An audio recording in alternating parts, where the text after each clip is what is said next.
¿De qué manera el impeachment que intentan los demócratas podría afectar, impactar al TEMEC en México? ¿El presidente Trump sería capaz de derogar el Telecán sin haber aprobado el TEMEC? El presidente Trump es capaz de todo. Lo importante aquí es que se inscribe esta crisis bilateral en una crisis mundial. ¿Cómo va a vivir México este tema? Esto es Desde la Trinchera. Comenzamos.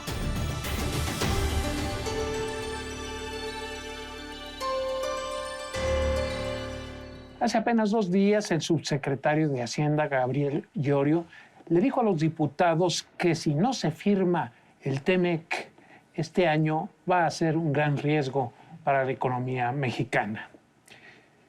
Pero en Estados Unidos están ocupados en otra cosa, el impeachment contra el presidente Trump por este asunto de haber presionado al presidente de Ucrania para ensuciar o cuestionar al hijo de Joe Biden, quien se perfila como su principal contrincante en las elecciones presidenciales del 2020.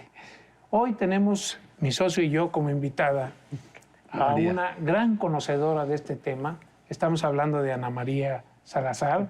Ella es exasesora de la Casa Blanca, del Pentágono, y además es compañera aquí los sábados en un noticiero en inglés aquí en Azteca. Ana María, ¿cómo estás? Un primer comentario sobre lo que ocurre en Estados Unidos y la posibilidad de que sí o no se firme el TEMEC. Mira, yo creo que vayámonos acostumbrando a la posibilidad de que la Cámara Baja de Estados Unidos apruebe el TEMEC. No vaya a suceder este año. ¿Y por qué lo comento? Porque en tu introducción, como lo subrayaste muy bien, pues están muy ocupados en un proceso le llamamos impeachment, pero más que nada es un juicio político. Y ahorita les explico qué quiere decir exactamente el impeachment. Un juicio político en contra del presidente Donald Trump, en donde ciertamente ya estamos viendo visos de que va a crear una crisis constitucional que podría hasta poner en cuestionamiento la gobernabilidad de Estados Unidos. No va a haber una guerra, no va a haber violencia masiva, pero ciertamente va a haber un enfrentamiento claro entre la Cámara Baja, el Ejecutivo y muchos funcionarios dentro del gobierno de Estados Unidos que sí están empezando a cuestionar que este presidente probablemente, si no cometió un delito, ciertamente abusó de los poderes que tiene el Ejecutivo para favorecerse en el proceso electoral del 2020.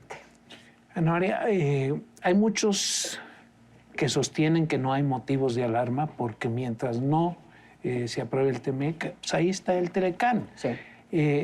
Sin embargo, ahí están las palabras del subsecretario. ¿Cuáles serían los escenarios que preocuparían al subsecretario? Yo creo que lo que le está preocupando al secretario, y tiene razón, es que mientras más se pospone la aprobación del TEMEC, crea cierto nivel de instabilidad o cuestionamiento por parte de futuros personas o entes o empresas que quieran invertir en México, porque si vas a invertir en México necesitas saber bajo qué parámetro jurídico o qué acuerdo estás invirtiendo, porque sí hay una diferencia entre NAFTA y entre el Telecán y el TEMEC. Pero sigue funcionando, sigue entrando dinero. En este momento sigue entrando cierto nivel de inversiones, pero cuando tú hablas con inversionistas en general y se empieza a ver los planes que podrían estar haciendo estas empresas ante los cuestionamientos que hay en este momento de cuál es la política del presidente Andrés Manuel López Obrador, por ejemplo, en el sector energético, en algunos aspectos que pueda haber con reformas fiscales que podría afectarlos, qué va a pasar con las maquilas, entre que hay pues preocupación o no sé si preocupación, inquietud yo creo que es la palabra, y además no es claro cuáles van a ser los parámetros de inversión o bajo qué parámetros de inversión. Yo creo que sí, por eso el subsecretario está mencionando esa preocupación, porque ahí va a haber grupos que no van a invertir. Y por otra parte, hay un escenario catastrófico que casi no se habla, en que Donald Trump, para presionar la Cámara Baja, en un momento que le están haciendo un juicio político, renuncia al Telecán.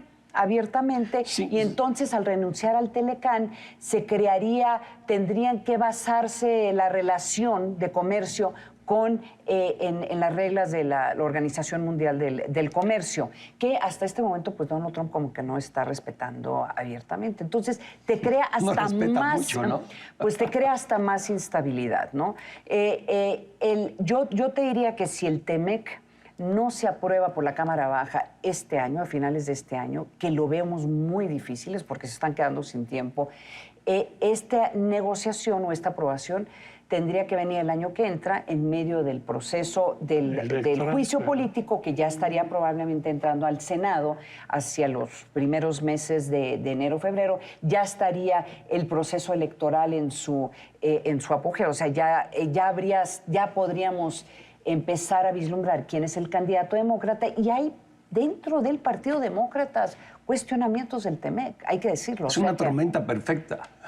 En cuestiones, para México yo diría, si depende o están preocupados por el TEMEC, además si tú le adicionas la desaceleración económica que se pronostica en todo el mundo, hemos visto cifras en las últimas 48 horas bastante preocupantes, aún saliendo de Estados Unidos. Hay que estar al tanto de lo que va a pasar con Brexit, porque podría jalar a la Unión Europea en una recesión relativamente rápido, ya a finales de este año. Y claro, pues México está en este contorno internacional que obviamente les va a afectar. Además, sin TEMEC, híjole, qué feo. No, pues sí, pues, no, lo que pinta Ana María lo es. Ana María, ¿qué posibilidades ves tú de que el presidente Trump pudiera derogar o empujar hacia la derogación del Telecán sin tener el TEMEC firmado, que sería el peor escenario que nos pudiéramos imaginar? Es muy buena tu pregunta, porque además hay un cuestionamiento jurídico que si él lo puede derogar, si puede renunciar al NAFTA por su propia cuenta, sin consultar obviamente con los legisladores, que van a estar tratando de ver cómo lo destituyen, por lo menos desde la Cámara Baja, que lo controlan los demócratas. En un mundo tan extraño, cuando tú me haces si me hubieras hecho esa pregunta hace 3 años, te hubiera dicho, no, pues están como locos. No lo haría, porque sería como dispararse en el pie. Pero para crear más confusión y para crear más presiones en los demócratas y para usarlo como parte de su proceso electoral, para decir yo negocié este acuerdo y los demócratas de nuevo están tratando de dañar la economía de Estados Unidos, pues yo voy a renunciar al NAFTA. Como ustedes recordarán, dijo Donald Trump, es el peor acuerdo de la historia del mundo. Sí, eso fue lo que dijo. Entonces, no me extrañaría que por razones políticas que él pensara que le podría ayudar en un proceso de reelección. Sí sería dispararse en el pie, la verdad. ¿Y cómo es, Ana María? Tú viviste el juicio político a Clinton. Sí. Viviste trabajando con Clinton. Sí. ¿Cómo es? ¿Cómo funciona? ¿Cómo se destapan las alarmas? Mira, yo les puedo contar desde la óptica de una persona que estaba trabajando dentro del gobierno de Estados Unidos cuando se estaba llevando a cabo este proceso. Yo estaba en la Casa Blanca cuando sale el primer titular del famoso vestido. ¿Se acuerdan del vestido que se iba a usar como prueba en contra del presidente Clinton? Que tenía pruebas de que había habido una relación inapropiada entre el presidente Clinton y Mónica Lewinsky. Y nos da risa, pero pues, en ese momento nosotros estábamos horrorizados. Más que roce de pieles, roce de ropas, ¿no? Sí, no. Imagínense al presidente Clinton, acaban llevándolo a un juicio, o sea, a una investigación, al impeachment, porque hay que recordarle al auditorio, el impeachment solamente es la acusación que sale de la Cámara Baja, ¿sí? Ese impeachment, cuando ya hacen una acusación formal para enviarle al Senado, el Senado es el jurado, ¿sí? Se llama ya, ese impeachment, se manda las acusaciones al Senado, y es el Senado el que tiene con 3/4 partes de los senadores decidir si van a destituir al presidente o no, no mandarlo a la cárcel, ¿sí? Es básicamente una destitución. Nosotros estuvimos viendo cómo este proceso político potencialmente podría afectar el gobierno de Clinton. ¿Sí? ¿Y no lo afecta en el momento? ¿El presidente no sigue trabajando igual, no baja? Mira, en el caso de Clinton hicieron todo lo posible para aparentar cierta normalidad. Y sí siguieron haciéndose decisiones, acuerdos muy importantes durante cuando se estaba llevando a cabo este proceso.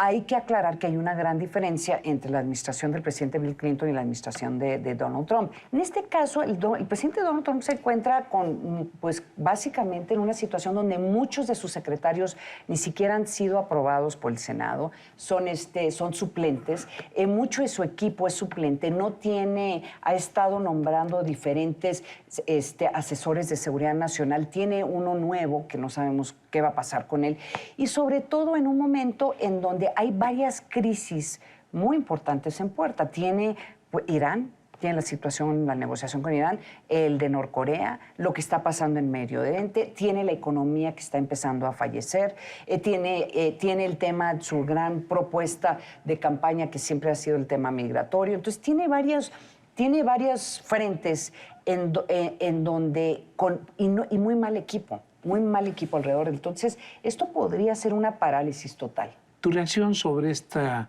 declaración que hace el presidente Trump de que está utilizando a México para proteger las fronteras con Estados Unidos, y esta filtración que hubo en el New York Times de que había órdenes de dispararle a las piernas a los migrantes para que ya no pudieran correr? Imagínense la situación que está en este momento el gobierno de México, cómo negociar, porque claramente tiene que mantenerse una relación bilateral con Estados Unidos, por diferentes razones, por razones de seguridad nacional, con un presidente que obviamente va a traicionar al presidente, ya lo está traicionando, a pesar de la buena fe, presidente Andrés Manuel López Obrador, a pesar de la buena fe del presidente, de tratar de por lo menos que la atención no sea en un conflicto entre ambos países y que el enfoque sea más que se apruebe el TEMEC en Estados Unidos. La estrategia del gobierno de México se podrá debatir en este momento, pero sí es una situación muy difícil porque tener un enfrentamiento con Donald Trump abiertamente tampoco te sirve. Entonces, lo que creo que está aprendiendo el presidente Andrés Manuel López Obrador es que pues, Donald Trump, al que se le acerca, líder mundial que se le acerca a Donald Trump, acaba siendo radioactiva, lo quema. O sea, no se puede tener una relación de buena fe.